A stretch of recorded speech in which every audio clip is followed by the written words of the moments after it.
Over the course of 8 seasons, Blackish carved out a name for itself by finding humor in the uncomfortable parts of life, especially when it came to being black in America.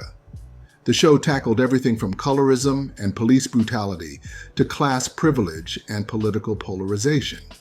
But at the end of season 4, Blackish did something radically different. It dropped the jokes. In a multi-episode arc that felt more like This Is Us than a primetime sitcom, the show took a deep and emotional dive into Dre and Bow's marriage, bringing them to the brink of divorce. This wasn't your typical sitcom reset storyline. It was raw, blue-filtered, and left audiences holding their breath. As someone whose parents divorced when I was a teenager in the early 2000s, these episodes hit differently. Seeing a couple you followed for years, who seemed messy but solid, suddenly unravel with almost no laughter to cushion the blow was tough. But it was also important, because as these episodes showed, divorce and separation are deeply emotional, not always tied up neatly, and can leave scars even when people try their best. In this video, we'll take a closer look at the 4-episode arc: 53%, Blue Valentime, Collateral Damage, and Dream Home, breaking down each episode's plot, tone, and the bigger message it leaves behind. 53% of American marriages fail. That's like playing Russian roulette with a gun that has 3 bullets in it. 53%, Season 4, Episode 20. The trouble begins when baby Devante misses a key developmental milestone: walking. It seems small, but it unearths bigger cracks in Dre and Bow's marriage. As they bicker more than usual, they try marriage counseling again, but it feels different this time. Dre and Bow swing from hopeful to hostile in a matter of minutes. Their fights grow increasingly pointed, and instead of feeling like disagreements, they feel like resentment. Even the normally warm moments are laced with tension. The episode's title comes from Dre explaining that 53% of marriages end in divorce. He cites it while trying to downplay what's happening, but it sets a heavy tone. Visually and emotionally, 53% sets the mood for the entire arc. The jokes are limited, the cinematography is muted, and the tension is palpable. The writers do a great job of showing that this couple, who we've grown to love for their chemistry and balance, are suddenly losing that spark. The baby milestone serves as a metaphor. Devante eventually walks, but it's unclear if Dre and Bow can take the same step forward. The symbolism is subtle but effective. While their son progresses, they seem stuck in a cycle of blame and emotional distance. The deeper message here is about long-term relationships and how easy it is to drift apart even when love is still present. Couples can hit patches where communication fails, therapy feels like a band-aid, and even shared joy, like watching your baby walk, can't fix underlying resentment. For those watching with lived experience, the episode reflects how relationships aren't always saved by grand gestures. Sometimes the first step to healing is just admitting how broken things really are.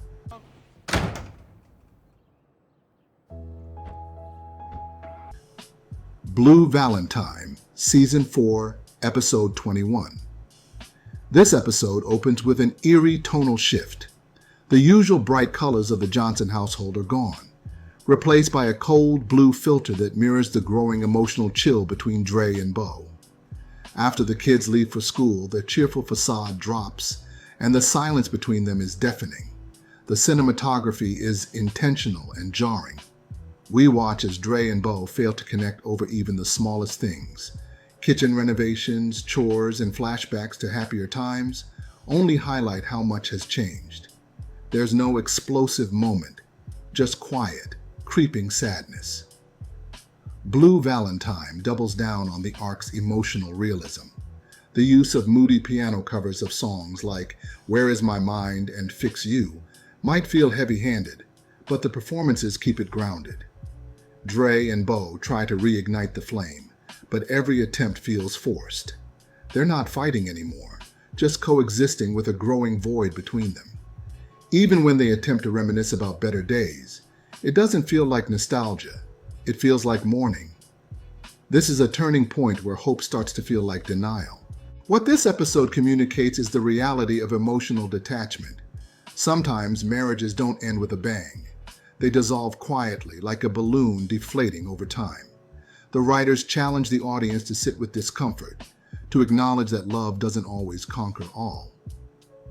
The silence in this episode is louder than any argument, and for those of us who've lived through parental separation, that silence is hauntingly familiar. Your mother and I are not getting a divorce. We're just taking some space. We're just taking some space. Totally temporary. Collateral Damage, Season 4, Episode 22. By this episode, Dre has moved out. The couple experiments with nesting, taking turns staying in the family home, so the kids aren't disrupted. But even with this thoughtful approach, the damage is evident. The kids share narration duties for the first time, a powerful reminder that while Dre and Bow's marriage is the central conflict, the fallout affects everyone.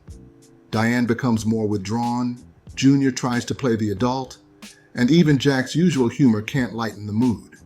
Meanwhile, Dre and Bow fight in front of everyone, shattering the illusion of stability they were trying to preserve. Collateral Damage does a great job of showing how well-intentioned decisions can still lead to heartbreak.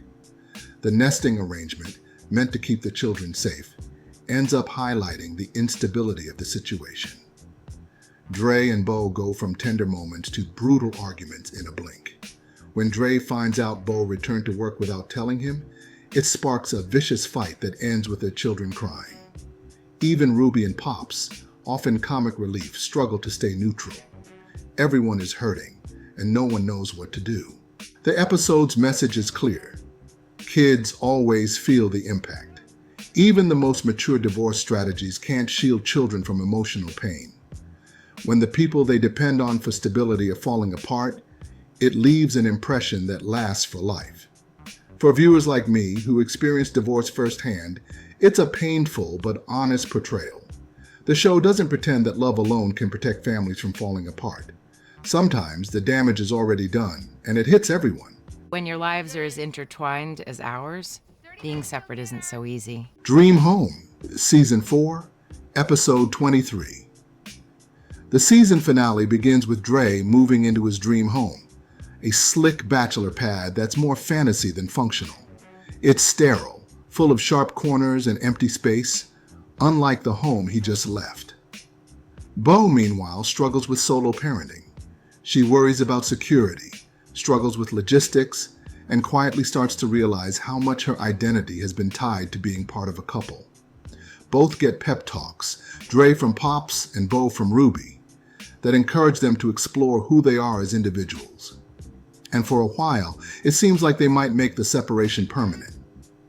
Everything changes when Bow's father dies. In the middle of the night, she calls Dre, crying, broken, and vulnerable. He rushes over. The grief becomes a bridge. He stays for the funeral and doesn't leave. Therapy resumes, but it's different now. This time, they want to do the work, not because they're afraid of failing, but because they want to choose each other again. In a beautiful final montage, we see them grow closer on the therapy couch, going from sitting apart to sitting side by side. It's not a perfect resolution, but it's hopeful. The takeaway from Dream Home is powerful. Reconciliation isn't about returning to what was, but choosing to build something new. Dre and Bow don't get back together because the script demands it. They get back together because after all the pain, they realize they still want to.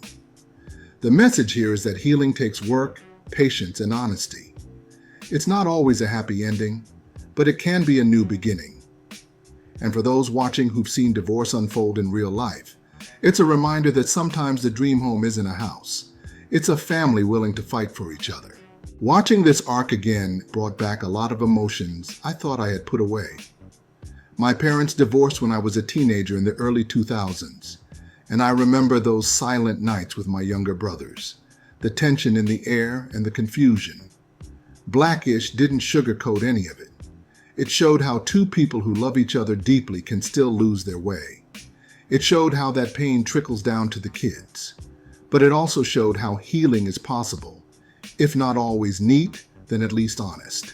A huge shout out and heartfelt thank you to our amazing Throwback Tier members: Peace by Chaos, Thecula, iCritic, Mary Jarrell, Jeremy Bowen, Mr. Blanks, and Sonic and Leighton Fan. Your support means the world, and you're helping keep the nostalgia alive in a big way. I also want to thank all the other awesome members who support the channel. Whether you're new or you've been rocking with us from the beginning, I appreciate every single one of you. Dre and Bow's journey isn't just about marriage. It's about identity, growth, pain, and choice.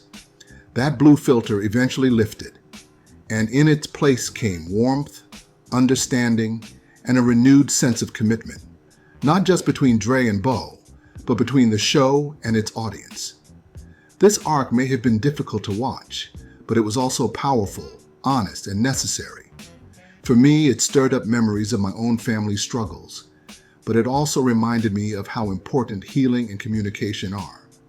If this breakdown helped anyone feel seen or heard, then Blackish did its job.